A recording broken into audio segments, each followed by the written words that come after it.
Are we going to put a delay on it? I think there already is. Okay. Yeah, if you read it, if you like see a comment and think it's shit or something too, like. Yeah. I think we're live.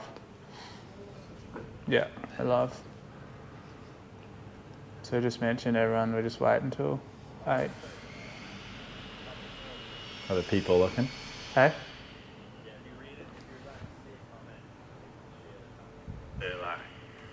Yeah, I think we're live. Yeah, we're live. Just waiting for people to enter the room, guys, so sit tight for 4 minutes. So we're live now. Yeah. We're live. Afternoon, everyone, or morning. We're just waiting until 8 o'clock, letting everyone kind of jump in.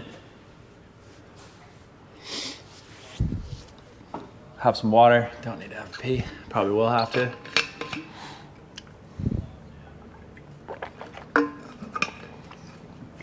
Could have actually gone on another coffee. Josh broke the coffee machine. Morning, Ben and Jordan. Thanks, Rad Rides, Rod and Custom Garage. Good morning. So if no one's asking a question, because someone's emailed us some questions. Oh yeah. So I'll just ask them first if no one's. Yeah, cool. Yeah.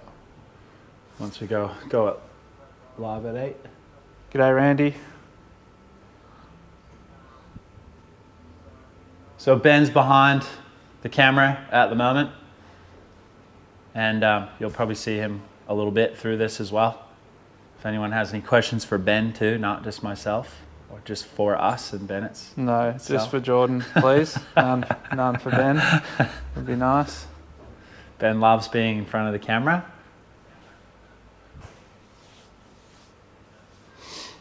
Trevor, do it. Do it.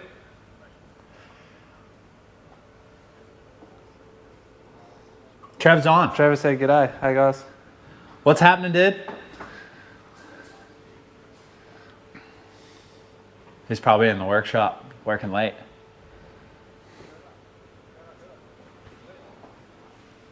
Trevor, do you... Moderation.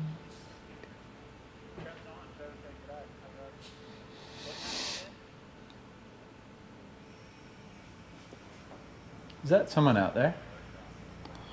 All right, Trevor's got the first question. We just got to wait 1 minute until we're... First question from Trev.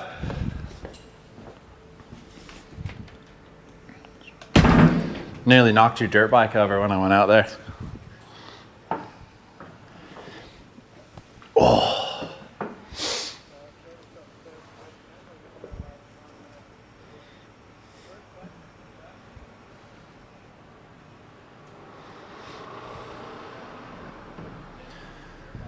Live on 65.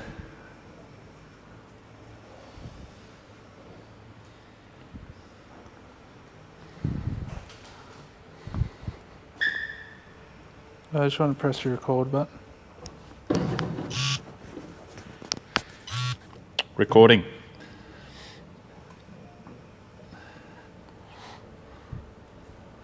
All right, 8 o'clock. Give us the intro and... 8 o'clock, we're live. Welcome, you guys. Basically, we're gonna try and do these like maybe once every fortnight, and our whole plan with these lives is to just try and like connect with you guys, kind of get you guys involved with the workshop and our projects, and you know, just on a bit of a deeper level than just to comment all the time. So it's just a great way to get to kind of know you guys as well too. And yeah, hopefully you guys enjoy it. If there are any issues throughout this, we'll be working on them. Obviously live is, you know, kind of difficult as far as like making sure the cameras and everything are working and stuff like that. This workshop stuff tends to drop out sometimes, so it is possible. But yeah, just let us know in the lives if you guys can make sure you can hear us clearly and the image is good quality. And yeah, I reckon it'll just be a bit of fun. Hopefully over the next couple months and stuff we can do it and kind of show you guys new fresh things and yeah, come up with some cool stuff. But let's start it off. All right, first question from Trevor. What brought you to Australia, Jordan? What brought me to Australia? A surf holiday, actually. I came with my best mate, Roberto, and we had only planned on really being here for 3 months, and now it's almost been 10 years. So, yeah, that was it. Sweet. Stuart, cheers, Stuart, for the question. Jordan, do you have any formal type of training with building cars? I have a registered coach building ticket. Guess that's what it would be classified as, coach building. So under that you have sheet metal work, fabrication, body work, painting, etc. But yeah, that would be it. That's my thing in my little card in my wallet. Thank you, Stuart. Oh, and also John mentioned about the free tea giveaway. Oh yeah, free tea giveaway for best question too. We're gonna start doing that. Start handing some stuff out. So for anyone that gets real creative with a good, fun question, yeah, we'll let you know if you win, and we'll get your size and your address and send you a tea. Kyle, what are your thoughts on fiberglass bodies for roadsters? Oh. Look, honestly, if you can't find something and I'm biased. I love steel stuff and original things, but not everyone can find them. And so if your next best thing is a fiberglass body and you want to build something and create something out of it, by all means, yeah. If you're just getting out in the shop and doing stuff, I'm all for it. But that old saying about keep the Tupperware in the kitchen's a pretty funny one. Question from, not sure of the name, it's just got XOXO. What's your favourite item on the shelf behind you? Ooh!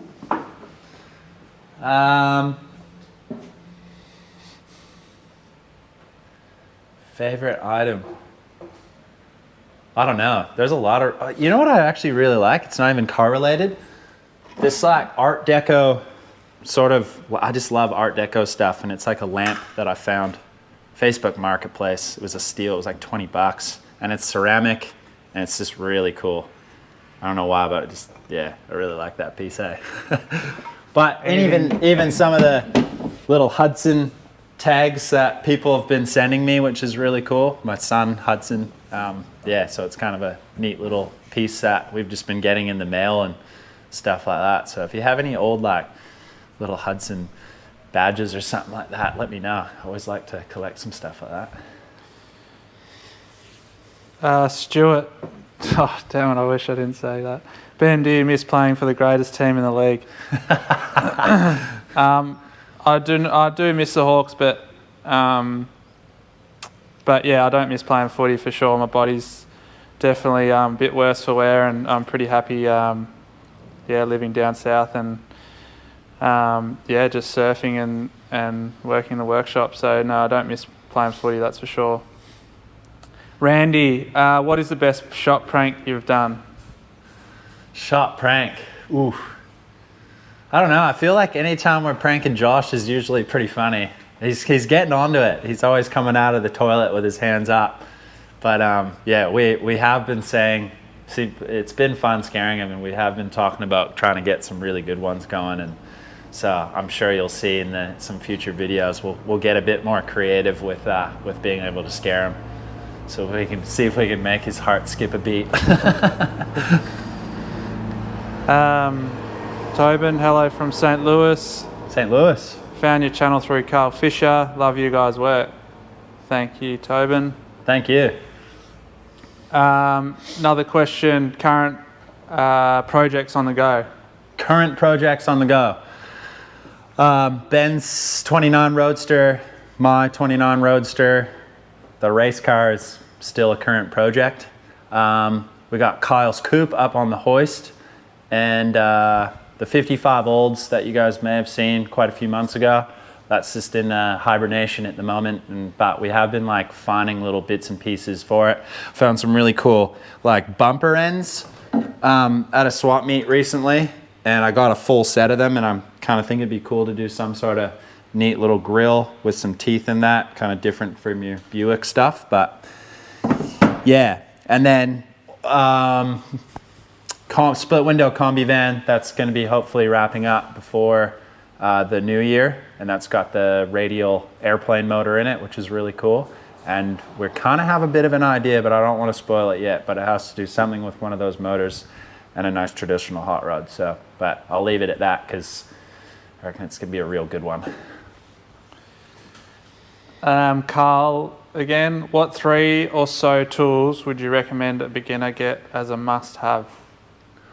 Must-have. Do you want to go for a walk? Yeah, we could. I'll grab the camera. Yep. 3 or so tools. Like a little kind of, I mean, if you were getting into sort of the, I'll spin it around. Yep, sorry. If you're getting into like the sheet metal stuff, like a little small English wheel is really cool. But yeah, just your kind of like your important tools, I suppose, if you were to shape, or like a welder or something like that. As far as like the welding goes, like I'd probably predominantly do a lot more TIG welding than I would MIG welding, but it is also really nice having it there just for use when I want to. But yeah, I would almost 99% of the time be using the TIG welder. But yeah, it just depends kind of what you want to do. But if you were into the sheet metal stuff, like just a nice little English wheel, you don't have to spend crazy amounts of money on them as well. And just, yeah, kind of small tools like that, I suppose. Any hand tools you'd recommend? Hand tools, like a good set of sheet metal cutters, like a good pair. Get like a left and a right hand, and a straight pair is super important. Yeah, what else? I don't know. I just feel like I kind of use everything in the toolbox, and make your own tools. If you can't find something that, I don't know, I always like making kind of weird stuff for different projects, and keep them. Always throw them in the toolbox. You never know when you're going to use them again. Good question, Carl. The radial motor you're putting in the combi, is it here? It is here. We can show it actually. We'll take you for another little walk through the other side, and I'll spin you around and you can have a look at this.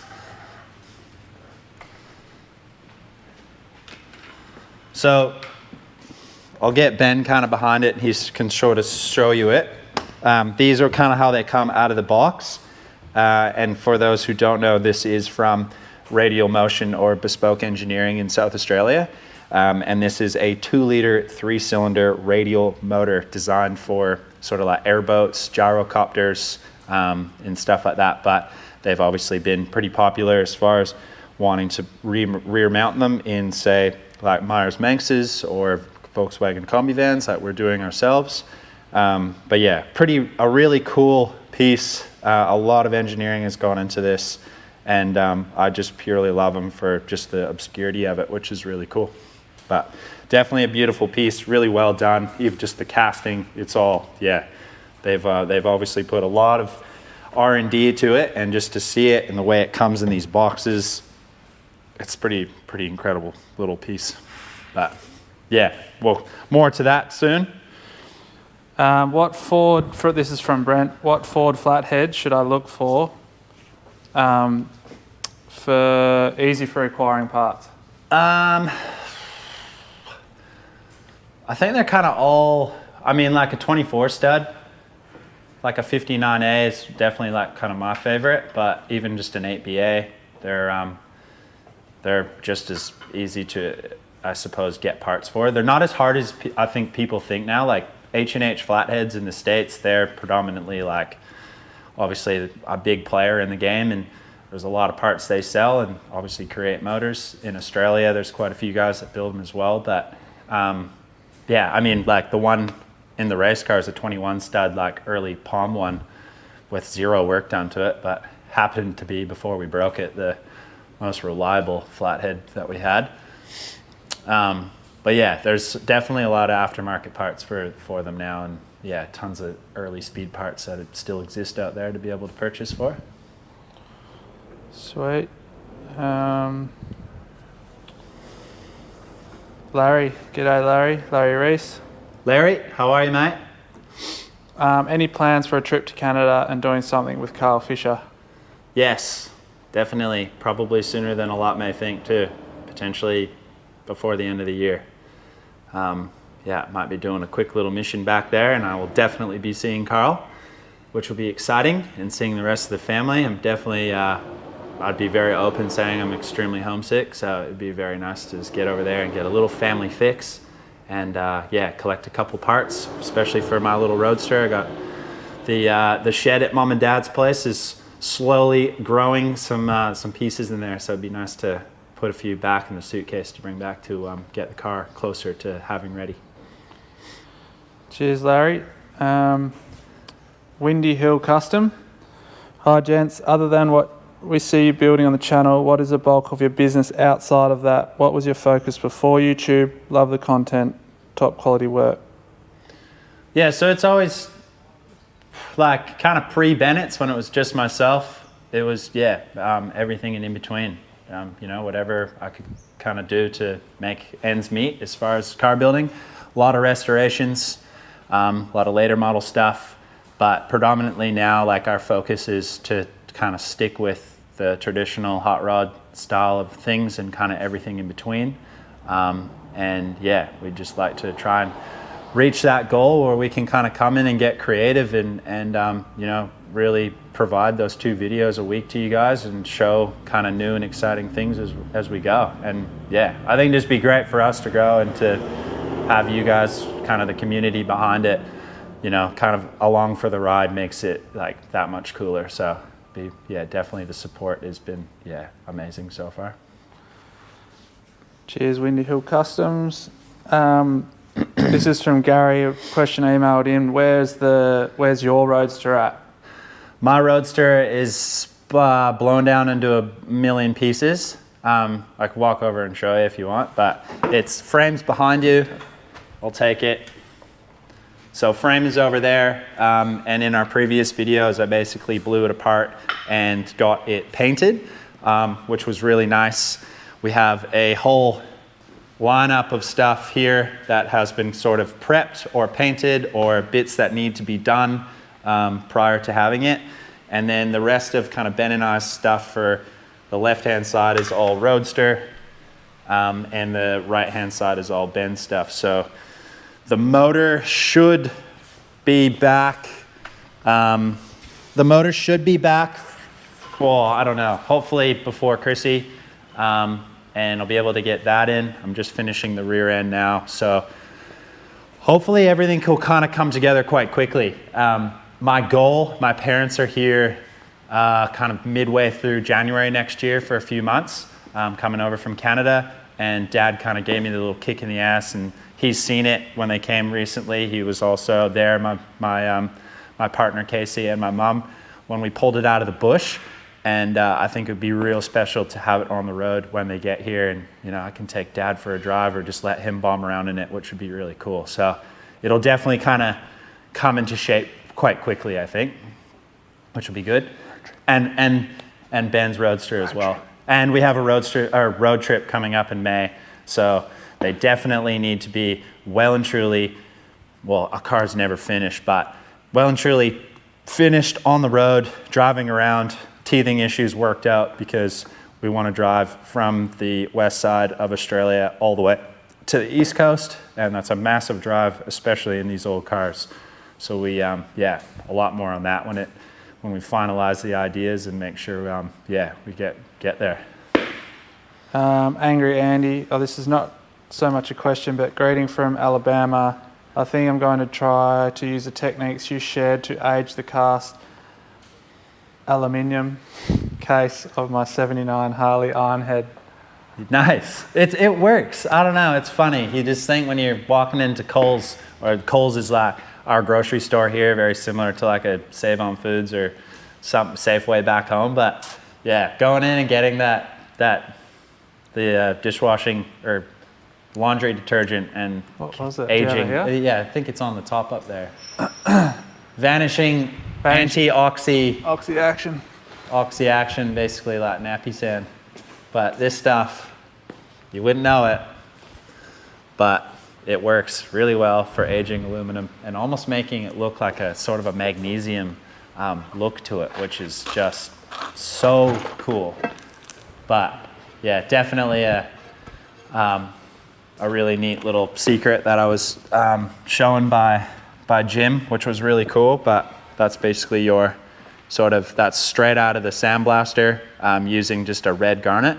And then once you put it in boiling water and that, you get this sort of finish.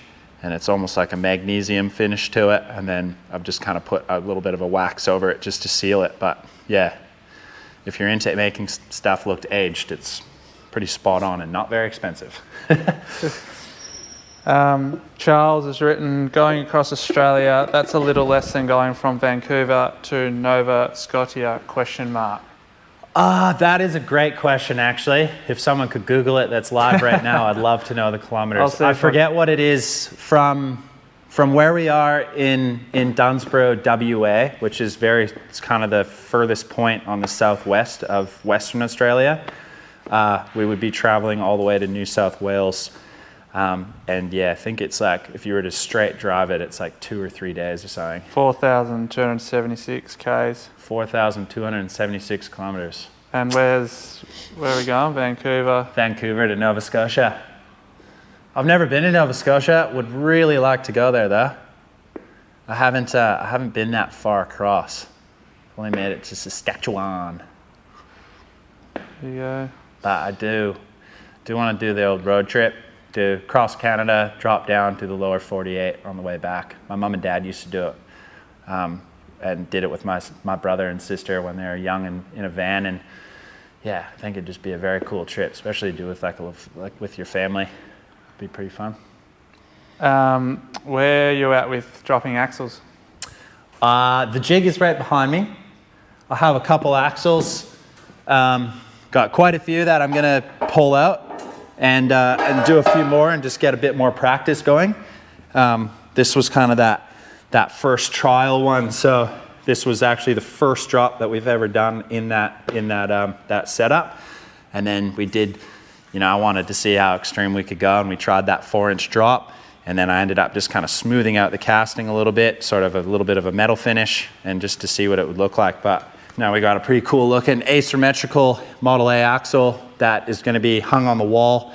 I may even do some more kind of weird things with it, but I just really wanted to do one and kind of hang it up and say, okay, that was the first one we've ever done. But I really like doing it, and massive shout out to Trevor. He helped me out so much. I asked so many questions, and he was so open and willing to kind of like show me quite a few little secrets and techniques. But yeah, definitely gonna try and drop quite a few and really learn from it. And yeah, I think it's just so cool to do. So yeah, nice little toast to the guys who were doing it back then.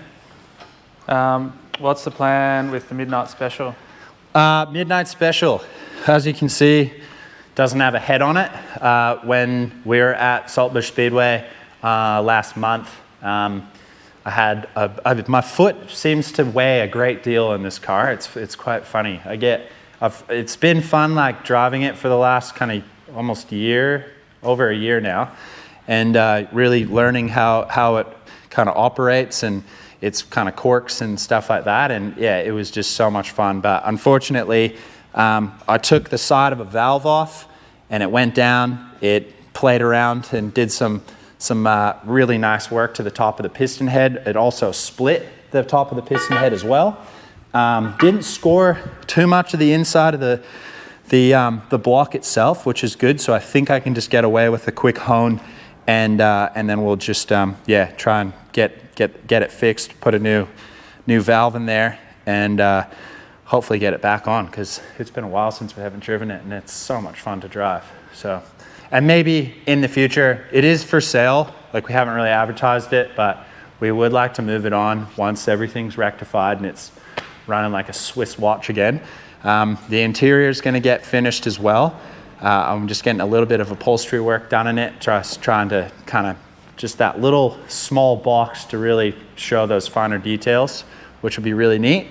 And then we want to move it on, because we got another idea for a different project, maybe something with two for a pair of us to sit in. It would be really fun if Ben and I could both be in one of the cars that we race around. And whether or not we just build a dedicated race car or something along the lines of maybe being able to build it and get it on the road. But for those of you in Australia, you know how hard that is, so it'd be a bit difficult.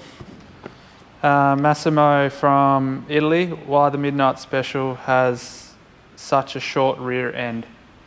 Short rear end. Well, unfortunately, I'm really tall, and trying to create a car with really good proportions that fits me is also really tricky. I really don't like the look of real extended, long, kind of pointed boat tails. I really like kind of the early sort of sprint car style where they kind of do have that shorter rear end. So I basically just tried to get myself in there, try and get the proportions relatively right. You know, my favorite angle of this car is obviously like a back 3/4 shot. I think it just looks really good. But yeah, sometimes when I look at it, you know, there's probably a lot of things I would have changed if I were to do it again. But yeah. Thanks, Massimo.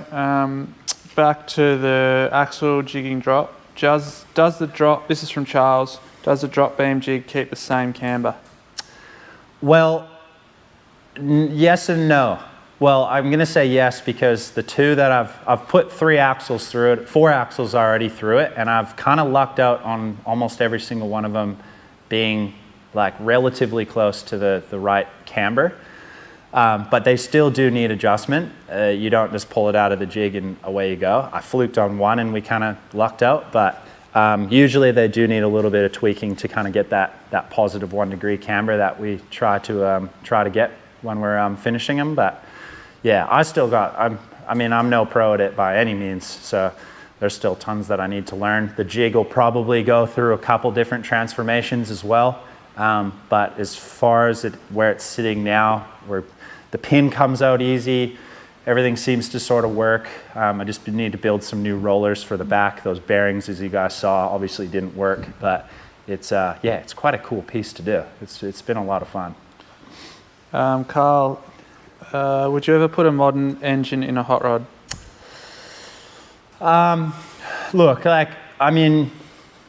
there's probably talk about potentially something like that if you call that radial motor a modern engine.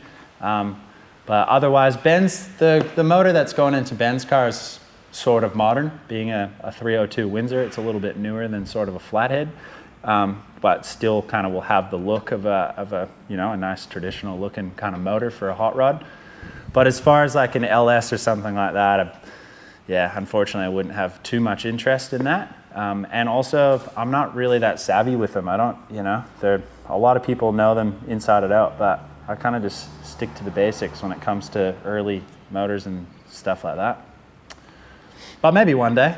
Ask me in like 20 years when Hudson wants to drive one to high school. But there'll be like flying cars then, probably.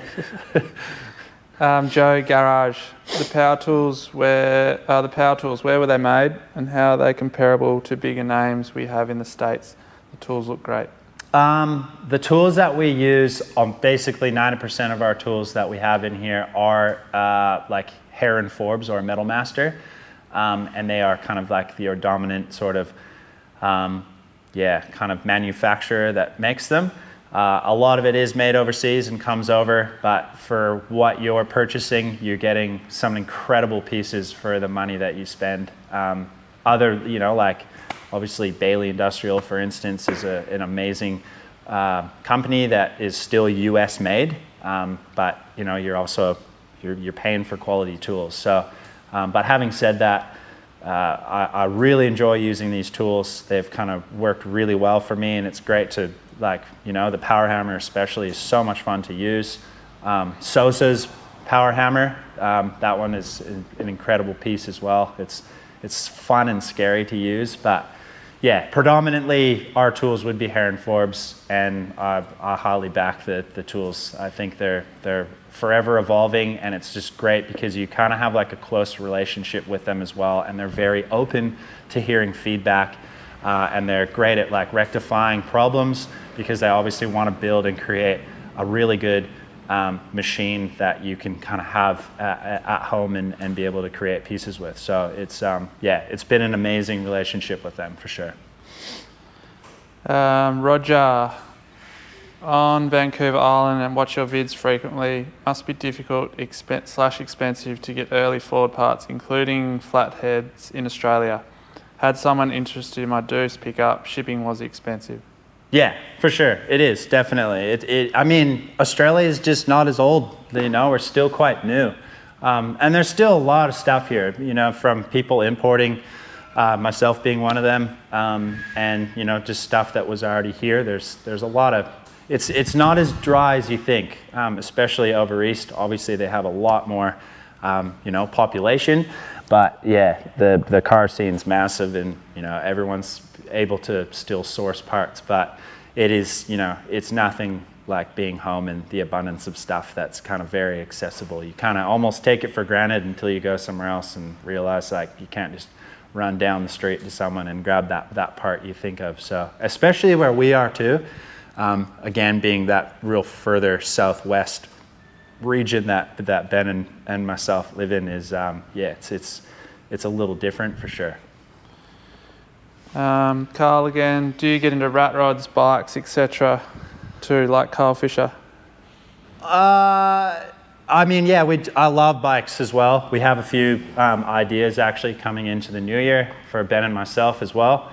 And yeah, I'd love an early chopper. Panhead for sure, or a generator shovel is probably my favorite motor. Rat rods, not necessarily. Some people really like them. They're just not really my cup of tea. But having said that, there's a lot of creativity that goes into them, and they're definitely one of those pieces that really reflect the builder themselves, and you can really put your personality on them. But yeah, they're not really, I just don't really have much interest in them, but yeah, still cool though. Stuart Burke, would you ever like to build a chopped shoebox Ford or something 40s, 50s custom? Oh, yeah, had one actually. I love a shoebox.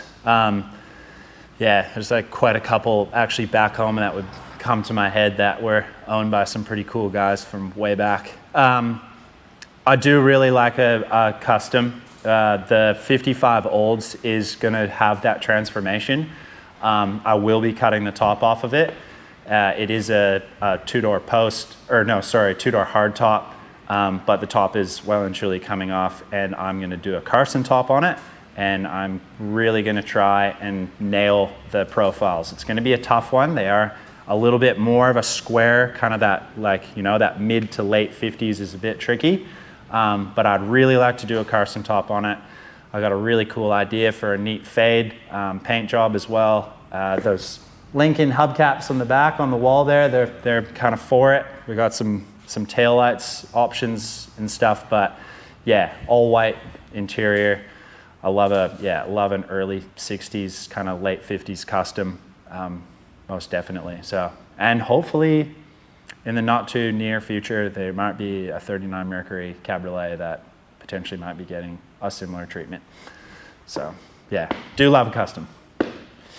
Carl, read again. Did it take long to use a power hammer? Did you ruin many pieces learning? Yeah, for sure. Still ruin pieces. Yeah. It's a piece that you kind of have to like let the machine show you how it works, and I'm still learning a lot with it for sure, and it's been an amazing piece to use so far, and it's very like versatile. Like you can really get quite creative, especially when you're making your own dies, and making those kind of like swages or those beading lines, which is really cool. Shaping for sure, it's been amazing to use. But yeah, I still got tons of hours that I need to put into it, and I'll probably never master it, but I'll definitely try my best and continue to be very open-minded while I'm using it as well. Sweet. Do you want to just remind everyone about the free tea giveaway? Oh yeah, free tea giveaway. There's been some really good questions so far, but yeah, Ben and I think after we'll probably try and read back, get the best answer unless one just pops out. And if you are that lucky pick, we will jump and get your address and send you over a t-shirt and a little package. Justin Keller, have you built anything with a Model A 4-banger? Yeah, I have. I've recently, well, not recent, quite a few years ago, had a little hopped up 4-banger in a 231 Roadster that I had. I also was like kind of midway through building a mini race car that had one as well. I really like 4-bangers. I think they're cool. And there's a lot like, obviously Flatheads are quite dominant, like the V8s, but some guys, man, they're getting crazy amount of power out of these little 4-bangers and sticking, you know, like McCullough superchargers on them and newer style, like kind of superchargers and all sorts of stuff. Like it's really cool. And they definitely sound wicked when you have one that's super hopped up. So yeah, they're cool. They're cool. I like them. Cheers, Justin. Have you named Ben's Roadster yet? You asked, yeah, you answer that one. It's close. It's close. Yeah. I'd say like Black Betty or like the 3650 or They're 30. the top two. They're definitely top two. Yeah. Until one really sticks out. Like when we were doing the van for the combi van and someone said Radial Flyer, I don't actually remember who it is, but we do need to figure that out because he's owed a t-shirt. But that, like from that, man, that Radial Flyer wagons that you guys would be familiar with, like grew up with one. I had one, then we made it into a go-kart, and it was just like, that name just stuck right away. I was like, Radial engine, Radial Flyer, it just went hand in hand. So that one definitely is locked in for sure.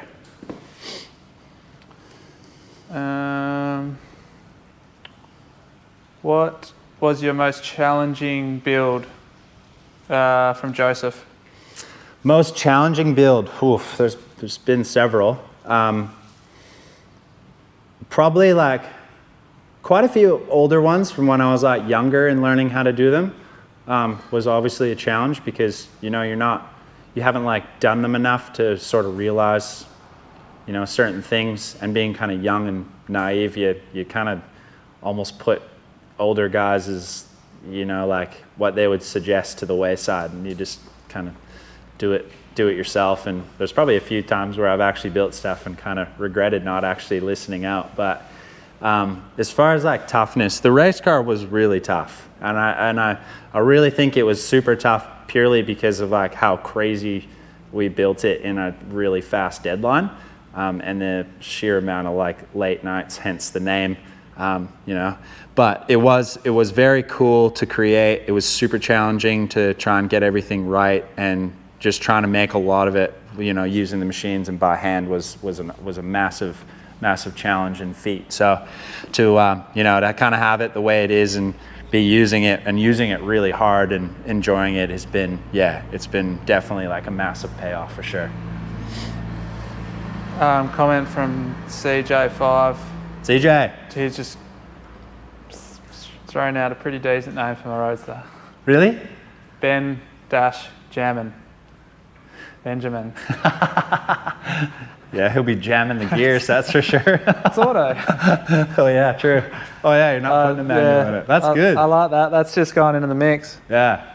For sure. Cheers Nice one. for that. Stuart Burke, do you have any tips or suggestions on shapes to make for somebody who is learning to use a sandbag, English wheel and planishing hammer? The English wheel looks easier than it is. Oh, most definitely. Yeah, no, you're totally right.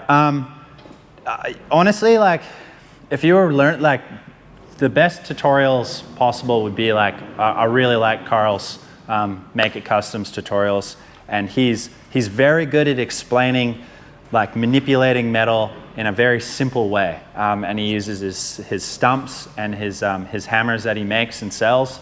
But yeah, I'm not definitely trying to like plug that, but he just explains it really well to make kind of like a round little sphere, and he kind of explains the tucking, which is, you know, where your metal has to kind of either shrink, and I think that's kind of like the best piece. Like if you can just grab a couple scrap pieces, make a nice like sphere shape, and you know, try your paper templates or what you want to do. But the English wheel is, yeah, it's crazy. Some guys can just make it look so easy, but it's still, like, I'm certainly still learning a lot on it as well, and I've screwed up a fair few panels on it too. So I'll happily admit that there's been a couple that have been thrown down the wayside. So it's a forever learning experience. You never, just you try each one, and the open mind thing is massive. If you can just kind of come in and know that you could fail, it's totally normal. So if you, I suppose, hope for the best, expect the worst, you can't be too disappointed in the end, and you're learning something too with your hands, which is very important. That's been 40 minutes. Anyone else have any questions? We might wrap it up. Sweet. Pretty shortly. Is there anyone from WA tuning in live? Or Australia? Yeah. Be good to know. Yeah. What do you guys think about times? Obviously it's Monday morning here, but for kind of overseas guys in Canada and in the States there, is timing been all right? We kind of want to, obviously it's hard to allocate for everyone, but it would be great to sort of find that kind of little magic time where everyone can join in. Carl, would you try casting any of your own parts, i.e. brass, aluminium? Love casting, and yes, well and truly, that's a great answer. It tickled yours. No, I love sandcasting. I did it when I was in high school a lot, and I got really into it. I was staying after school. I was skipping classes, going to sandcast little bits and pieces for my little Honda 50, all sorts of stuff. But yes, we are in the mixed. I have kind of stuff in the container. I will try and build my own little sort of foundry setup, and I would really like to start sandcasting some pieces. Sort of pieces that maybe we could future put on our store and sell along with our kind of soft goods that we have. But yes, completely, I do really want to start to learn a lot more of that. There's quite a few guys that I follow and ask a lot of questions when it comes to sandcasting, and it would be incredible to sort of really pick that up as well and try and learn as much as I can with sandcasting. But to be able to sandcast your own piece and make it a piece that you utilize on your car or bike is I don't think there's much better feeling, really. It'd just be so cool to know that piece is 100% original to yourself. So yeah, great question. Yep, cheers, Carl. I've got a few comments flooding in, a couple of Queenslanders. Tasmanians. Tassies. No WA crew. Really want to go to Tassie. Maybe a road trip down to Tassie. Yeah, one day. Definitely. Love to surf down there. UK, it's early here. Cheers for tuning in. Gav Johnson. Larry Reese, timing is perfect for me here in the States. All right, I think that's a wrap. Look who just arrived. Oh, perfect timing. Look, he's got food too. Perfect timing. There you go. Josh is here. What's up? Josh is on. Straight into the kitchen. Josh had a bit of a sleep in. Yeah, 8 o'clock. That's alright. Yeah. G'day guys. But hopefully you guys enjoyed that as much as we did. It's just really cool to kind of connect with you guys and kind of just being on that kind of quick response and not just straight through kind of comments all the time on our videos and replying to them. So yeah, hopefully you guys enjoyed it. I think we do plan on wanting to do, this again, I mentioned at the beginning, probably once every fortnight and maybe around the same time so everyone can kind of know and get used to when we're doing them. And hopefully by then, stuff will slowly evolve. So the projects will get, they'll progress as well as we'll progress too. So hopefully by the next one, actually Ben's motor's back from the machine shop and we can get that one close.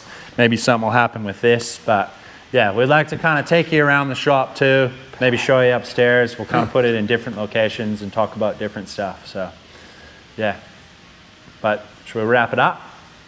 Yep. Sweet as. All right, well, thank you very much for you guys that did tune in.